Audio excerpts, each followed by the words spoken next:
Hey, salut tout le monde, c'est Zogma, j'espère que vous allez bien. Aujourd'hui, on se retrouve pour une partie solo, ma toute première partie de Mini Rogue, un jeu de Paolo Di Stefano et Gabriel Gendron, édité par Nuts Publishing, un petit dungeon crawler avec pas mal de lancers de dés, un jeu qui m'a été prêté par un abonné. Donc si tu regardes cette vidéo, je te remercie encore une fois. C'est parti pour la vidéo, et juste après, mon avis sur le jeu comme d'habitude. Bon visionnage. Alors une fois n'est pas coutume, eh bien on va faire notre toute première partie en vidéo. Je pense avoir bien potassé les règles. J'ai les règles juste à côté de moi de toute façon. Donc au pire, il y aura quelques petits cuts. C'est un jeu qui est comme maintenant assez connu, qui est sorti il y a un petit temps. Donc de toute façon, vous le connaissez mieux que moi. Me corrigerez certaines erreurs si besoin. Et donc moi j'ai décidé de commencer avec un des 4 personnages qui sera le Rogue. Le Rogue parce que le jeu s'appelle Mini Rogue. Voilà tout simplement. Donc je me suis dit que c'est le personnage à phare. En plus, il a un style de combat qui me va bien parce que je pourrais doubler les dégâts d'un dé. Je pourrais éventuellement sauter une porte. Donc le but, ça va être d'aller parcourir les 4 étages de ce donjon pour affronter les 4 boss qui sont ici au niveau des portes et aller tuer justement le grand méchant. Comment ça se passe? Eh bien on commence d'abord par une partie d'exploration. On va aller explorer les cartes de gauche à droite et de haut en bas. Quand j'arrive sur une carte, je fais l'action qui est possible sur la carte, éventuellement avec des tests de compétences, on aurait encore de la partie. Et après, on va explorer, on va ouvrir les 2 cartes à droite et en bas. Et je choisirai une de ces 2 cartes. Je ne pourrai jamais revenir en arrière. Et puis, quand j'arrive à la fin de la zone, j'arrive à la porte, je serai obligé de payer une nourriture. Je pourrais réactiver mon personnage si jamais j'ai utilisé sa compétence, parce qu'une fois que j'ai utilisé une de ses compétences, je ne peux plus l'utiliser jusqu'à ce que j'ai découvert cette icône-là, qu'on voit aussi ici. Et puis je passe à la salle suivante. Ça ici c'est la zone des PV des monstres, on verra comment se passent les combats. On voit que avec moi mon personnage je commence avec 10 points de vie, 0 XP forcément, 0 armure pour le rogue, 3 nourritures, 0 potion et 5 pièces d'or. Et puis je vous propose que on découvre ça petit à petit plutôt que vous expliquer toutes les règles, puisque comme je viens de lire les règles, ça sera plus facile de vous l'expliquer en jeu. Et puis je pense que c'est le plus sympa. Allez, du coup on commence ici sur le feu de camp, je peux choisir soit d'aiguiser mon arme en gagnant un point d'XP, soit de récupérer une nourriture, soit de gagner des PV. Alors je vous avoue, je ne sais pas à quelle vitesse les PV partent. Les nourritures, je pense que j'ai le temps, on va essayer rapidement d'augmenter notre XP. Pourquoi? Parce que je commence avec un dé personnel et un dé donjon, et donc dès que je passe un vrai niveau, donc j'arrive au 6e point d'XP niveau 2 et au 18e point d'XP, eh bien je récupère un autre dé à lancer, ce qui serait quand même plutôt pas mal. Ça permettrait de faciliter les différents combats. Donc je révèle les 2 cartes d'après. Soit je peux aller chercher un trésor, pas mal. Soit je peux aller dans une caverne humide et avoir potentiellement des combats et potentiellement gagner des ressources. Mais j'ai une chance sur 3 d'avoir un truc négatif. Écoutez, mais j'aurai quand même toujours quelque chose. Bon, allez, on va aller au plus safe, on va aller au trésor. Au trésor, il faut que je fasse un test de compétences et donc que je lance mon dé noir, mon dé donjon. Mais avant que je lance les dés, on voit que je gagne une pièce d'or ou 2 pièces d'or si j'ai rencontré 2 monstres. Bon, j'ai pas rencontré de monstres, donc je gagne juste une pièce d'or.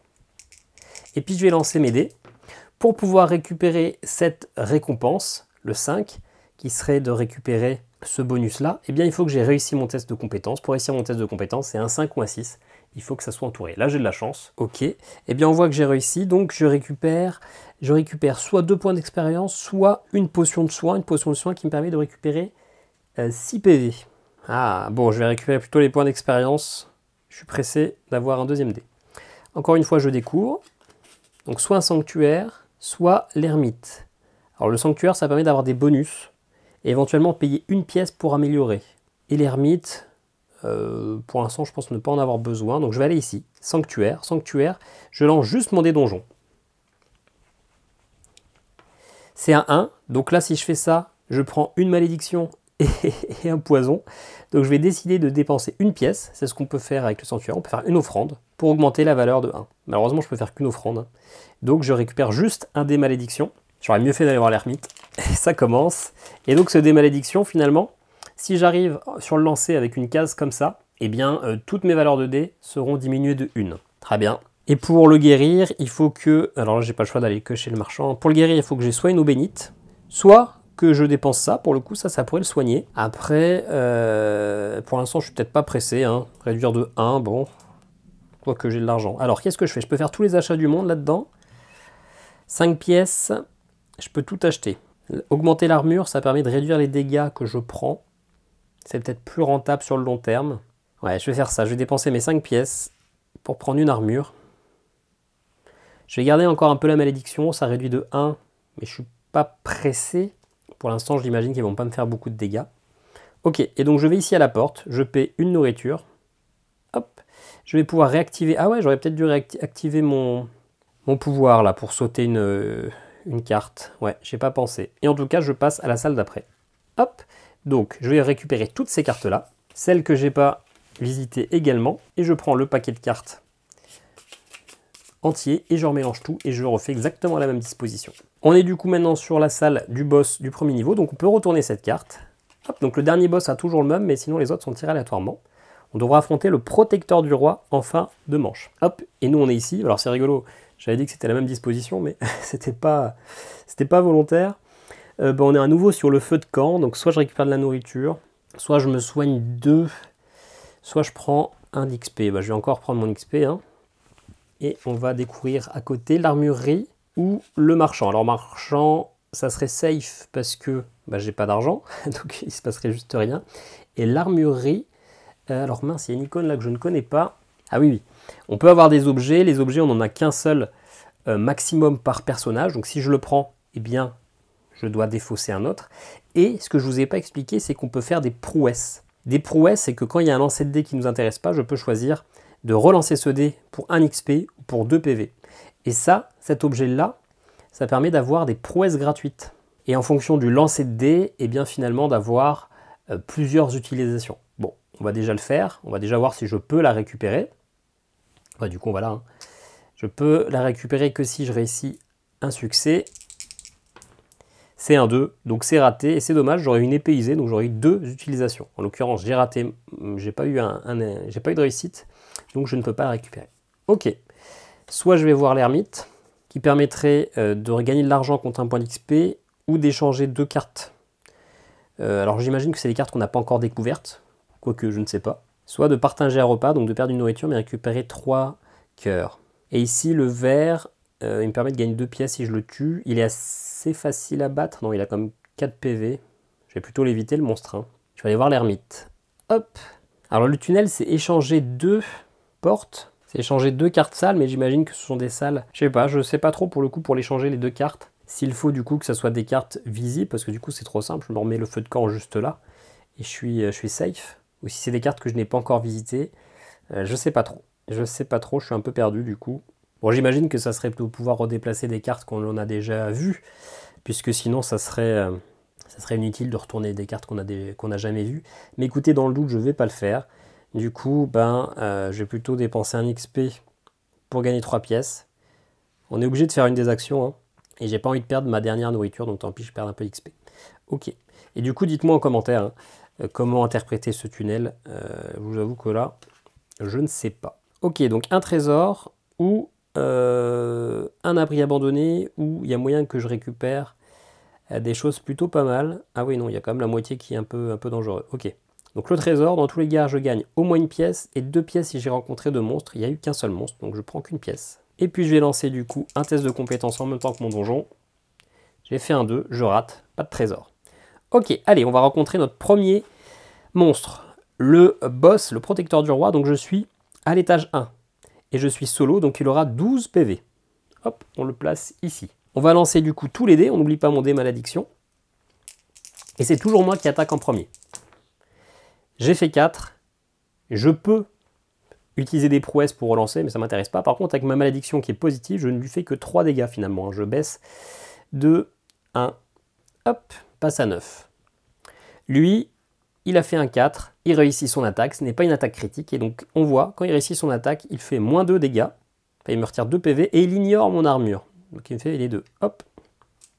Allez. On n'oublie pas que je peux doubler les dégâts. Donc, si j'ai un 5, j'utilise un x2. Hein. Ben voilà, justement. Alors, pas de malédiction.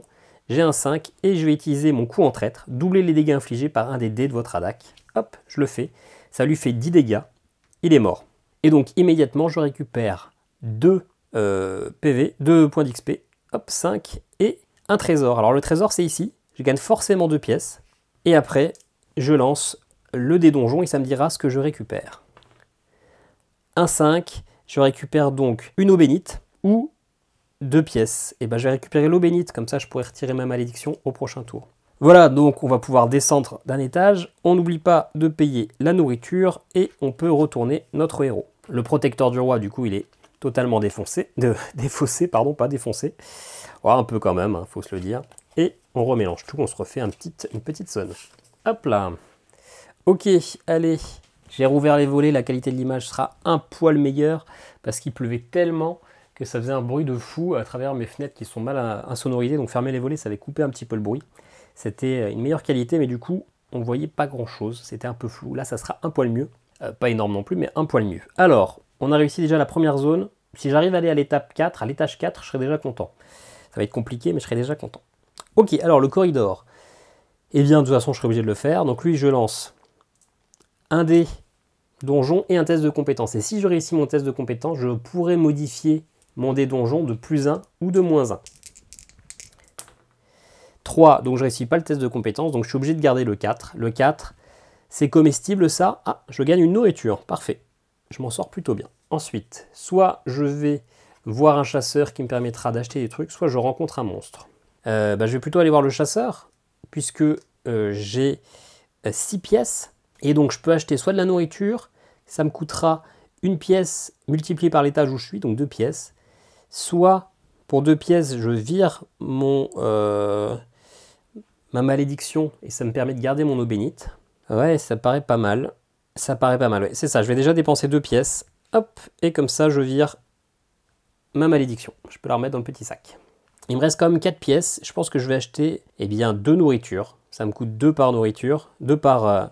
oui, c'est ça, 2 par nourriture. Je passe à 4. Comme ça, j'ai le temps de voir venir un petit peu parce que, du coup, avec ce genre de carte, les nourritures vont devenir plus chères au dernier tour. Là, c'est 2 au dernier tour. À la dernière étage, au dernier étage, ça serait 4. Donc, autant que je les achète maintenant. J'ai un peu d'argent. Alors, soit je vais aller voir un petit monstre, soit je vais aller voir un piège. Les monstres me rapportent quand même de l'XP si je le bats. Il n'est pas encore trop méchant. Et ça me permettrait de passer au niveau 2. Là, le piège, il faut que je le réussisse. Ouais, je vais plutôt aller voir le monstre. Hop. Donc je suis au niveau 2 et je suis en solo, donc il a 9 PV. Et du coup, on va pouvoir y aller. Hop là, pardon. On n'oublie pas que j'ai un coup en traître, éventuellement. Non. Alors, je fais 3 dégâts. Il passe à 6. Et lui, il réussit aussi. Et quand il me tape, ouf, il fait quand même 4. Hein. Ah oui, donc... Ah oui, oui. Ah oui, oui, oui, oui. Donc, au prochain coup, s'il me tape, je suis mort. Ouais, ça fait un peu plus mal que je l'aurais pensé, en fait. Donc, ça sera peut-être une partie expéditive. Ok, je m'en sors bien parce que j'ai 4. Mais je vais faire le coup en traître. Hop, donc je double. Et ça fait du coup 8. Il passe à 0. Ça m'évite de me faire taper. Donc, je prends mes 2 XP. J'ai passé le niveau 2, donc j'ai désormais un deuxième dé pour mes attaques, pour mes combats. Par contre, je suis un peu dans le caca, là. Ok, bon bah là j'ai pas le choix, je vais en bas. Le corbeau, soit il me vole une nourriture et un objet, soit une pièce. En l'occurrence, je peux pas perdre 2 pièces. Je peux perdre une nourriture et dans ce cas-là, je prends l'objet à la place. Bah, c'est ce que je vais faire. J'ai pas le choix, donc hop, je perds la nourriture et je prends le corbeau. Alors, hop, le corbeau, qu'est-ce qu'il me permet de faire ? 2 choses, soit un courant d'air, lors de la phase d'exploration, je peux remplacer une salle dévoilée mais non visitée par une salle non utilisée tirée aléatoirement. Ah, ça au moins c'est clair. Ou survol, la préparation, après avoir mélangé les salles, je peux piocher les 2 premières et les placer où je veux dans le paquet. Donc en gros, je peux décider si les 2 premières cartes m'intéressent ou pas, de les mettre plus bas, de les planquer. Ok, c'est pas mal. Allez, je la mets là pour qu'on se rappelle que je la possède. Hop, un endroit où il n'y a pas trop de reflets. Ok, bon, eh bien je descends. Je perds donc une nourriture. Hop, et je peux réveiller. Ah oui, il faut aussi penser que je peux éviter sauter une case. Plutôt que de doubler à chaque fois. Il faut que j'y pense. Ok. Eh bien, hop, on va descendre, on va tout remélanger. Et on va déjà arriver dans la zone avec le boss. Alors, je ne fais pas tout de suite mon corbeau. Hein, ça me va bien de les laisser aléatoirement. De toute façon, je connais pas trop les cartes. Enfin, je peux les regarder, hein, vous me direz. Mais... Ok, hop. Alors, du coup, là, je suis dans la zone du boss. Je le révèle. Ça sera le dragon maudit. Qui me fera 4 dégâts, qui aura 16 PV. Je pense que je vais rapidement mourir quand même. Hein. Très bien. Alors là, j'arrive sur les cases ermites. Alors, c'est dommage parce que ça me permet de récupérer mon pouvoir. Et à chaque fois, je les ai à la première manche, ça serait bien de les rencontrer en cours de route.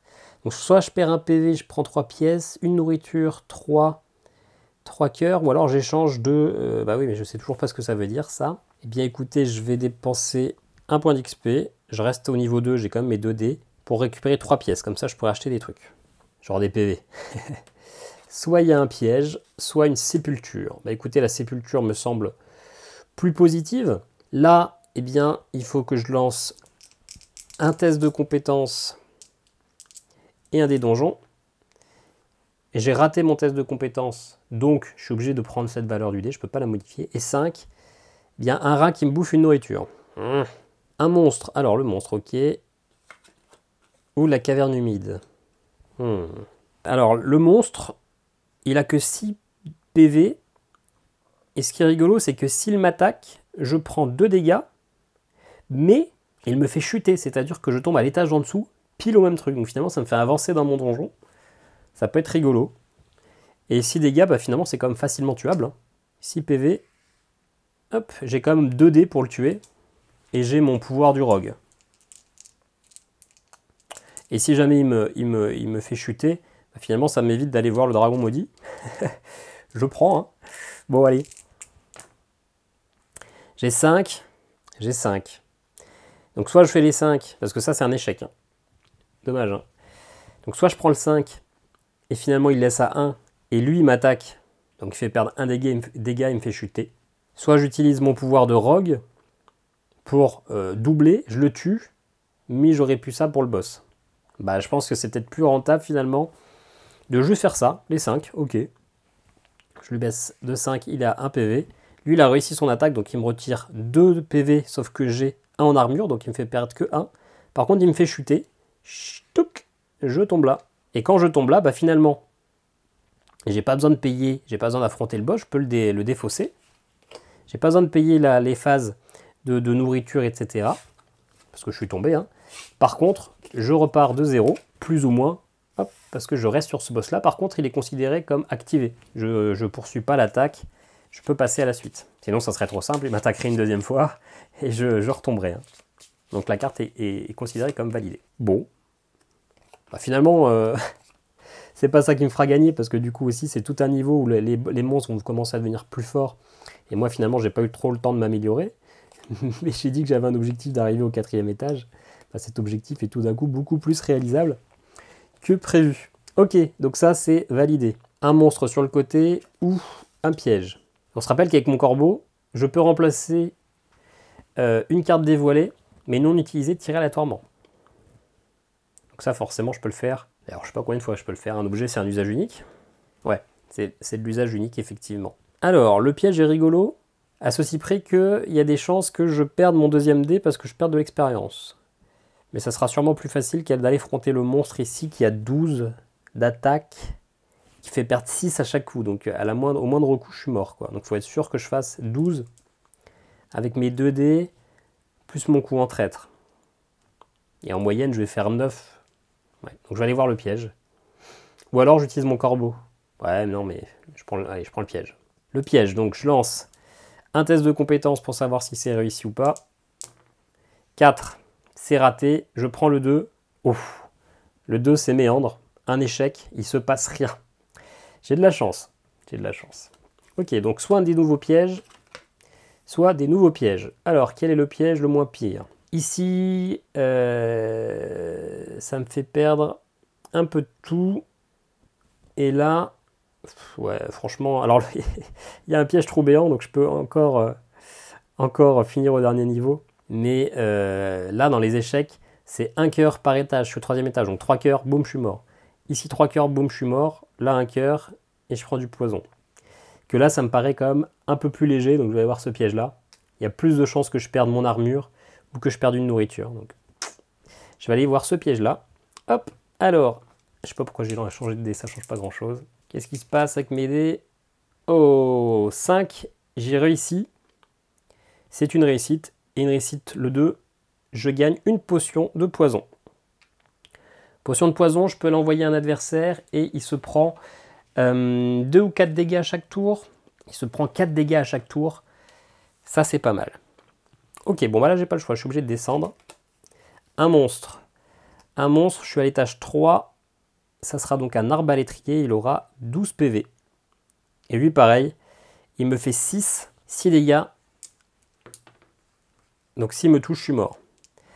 Alors sachant que le déroulement du tour, je lance mes dés et ensuite j'active mes potions. Donc en fonction, je verrai si j'utilise la potion pour survivre. 6 et 4. Alors, très intéressant. Je vais déjà sortir le 5. Là, j'ai fait un coup critique. Un coup critique, je peux relancer mon 6. Et si je relance, eh bien, je fais la somme de toutes les valeurs. Mais attention, si ça tombe sur la croix, je perds totalement le coup. Eh bien, je vais le faire. Je vais mettre le 4 de côté. Celui-là, il est validé. Le 6, je vais le relancer pour faire la somme. Allez.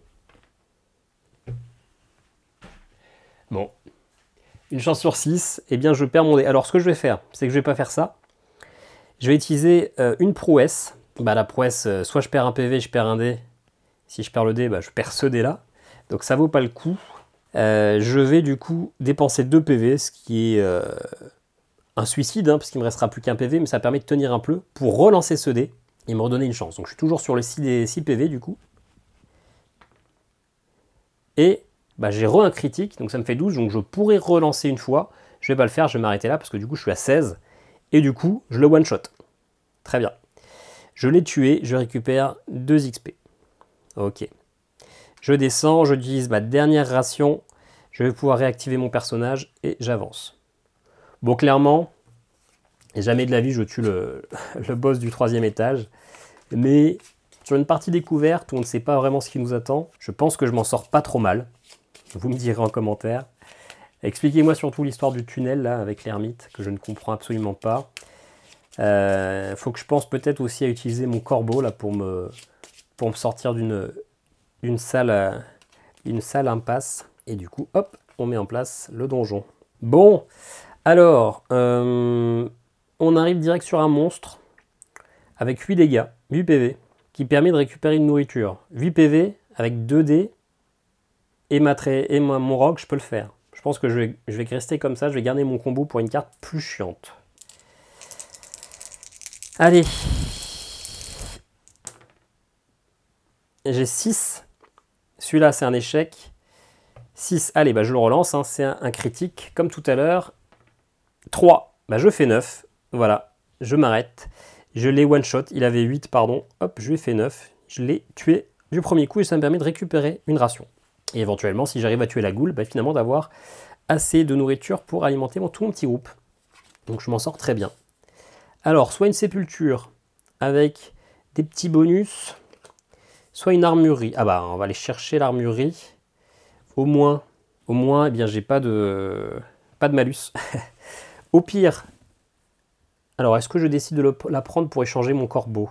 Oui. Je crois que le corbeau peut vraiment me permettre de retirer une carte un peu enquiquinante. Bon, écoutez, on va déjà faire le lancer, on verra après. Hop. Bon, c'est réglé. Échec, je ne peux pas la prendre. Voilà. Donc, un trésor, ça va être tout vu, soit un corridor, ou il y ait une chance sur 3 pour que ça se passe mal. On va aller chercher le trésor.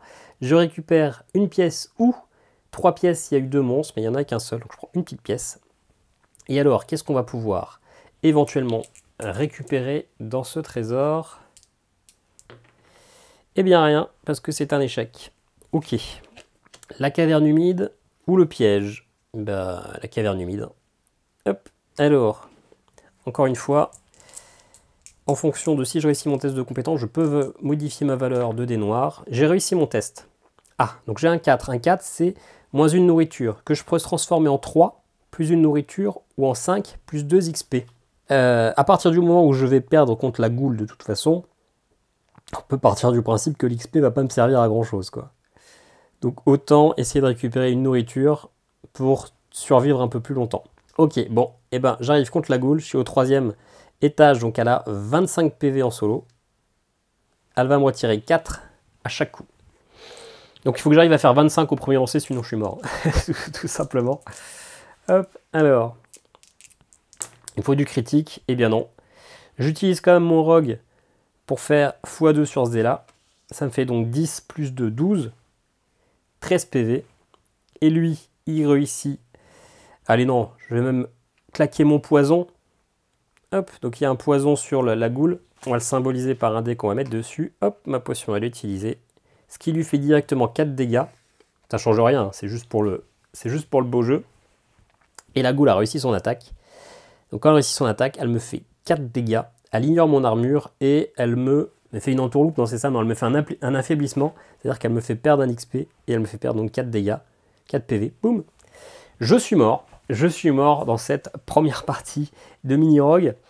Bon écoutez, je m'en suis pas trop mal sorti. Alors bien sûr que le dernier niveau est encore plus compliqué et que là où je suis arrivé, je pense qu'on arrivera quasiment toujours là, mais j'imagine que ça aurait pu être pire. Je pense avoir suffisamment bien compris les règles. Je pense n'avoir pas fait d'erreur, ce qui veut dire que le livret de règles est quand même suffisamment clair et que le jeu est suffisamment simple. Dommage que le début de la partie, la qualité d'image était un peu moins bonne. J'espère qu'au montage ça sera ok. Puis on se retrouve tout de suite sur mon avis après une première partie. Bon allez, c'est passé à un poil de schtroumpfette, bon, un gros poil, on est d'accord. En tout cas, je pense qu'il n'y a pas eu trop d'erreurs de jeu, je pense que finalement les règles étaient plutôt bien écrites parce que ça m'a semblé très fluide à ma première partie, ça m'a semblé surtout excellent. J'ai qu'une envie, c'est d'y rejouer parce que clairement c'est ultra malin, le jeu semble accessible avec une difficulté ok, puisqu'on se dit, allez, j'étais pas très loin du boss de fin, alors qu'en fait, c'est sûr qu'il y a un énorme palier entre atteindre le 3e, voire le début du 4e niveau, et la fin du 4e niveau, du 4e étage. On peut voir que le boss de fin, enfin on l'a pas vu, mais j'ai regardé les cartes, a 2 phases, a un nombre de PV hallucinant, donc clairement, je ne suis pas prêt de gagner la partie, mais c'est ultra malin. On a très peu de cartes, on a finalement une trentaine de cartes donjons, mais finalement, comme on va toutes les remélanger à chaque zone, eh bien on va potentiellement avoir les mêmes, et sur une même carte, en fonction du double lancer de dés, on va vraiment avoir plein de possibilités différentes. Une carte nous permet d'avoir 6 récompenses ou 6 pièges différents, et donc ça c'est vraiment sympa, ça permet d'avoir une belle rejouabilité. Il y a une petite extension qui m'a été prêtée, je n'ai pas encore essayé, forcément c'était ma première partie, mais il me tarde de tester tout ça. On a 4 personnages, là j'ai joué le rogue, mais on a le mage, le barbare, je sais plus quoi, qui je pense vont permettre de bien renouveler les parties, parce qu'on va pas jouer exactement de la même façon. Il y a un prêtre notamment qui permet de se heal, alors je ne sais pas si c'est bien ou pas, mais il m'a l'air quand même aussi plutôt fumé. Le rogue m'a l'air aussi très avantageux, en permettant de switcher une case, même si là on l'a quasiment jamais fait, ou de faire des gros dégâts. Franchement, un jeu qui m'a l'air d'une richesse folle, ultra rejouable, qui s'installe en quelques minutes, qui permet d'avoir des parties assez tenues, une difficulté parfaitement ajustée. Il a tout pour devenir un de mes must des jeux solo. Moi, je découvre 15 ans après tout le monde. Allez, 2 ans, parce que je crois que le jeu a 2 ans, je ne sais plus. Est-ce que c'est écrit 2021? Ouais, 2 ans. Et franchement, c'est une sacrée pépite. Je pense que vous le connaissiez. Mais si jamais ce n'est pas le cas, je pense que maintenant vous êtes aussi convaincus. Il n'y a pas vraiment de défauts que j'ai pu mettre en évidence après une première partie. Bien sûr, une partie ne suffit pas à mettre en avant des défauts, mais il m'a vraiment convaincu. N'hésitez pas à me laisser un petit commentaire, à vous abonner, puis on se dit à très bientôt pour une nouvelle vidéo. Ciao, ciao!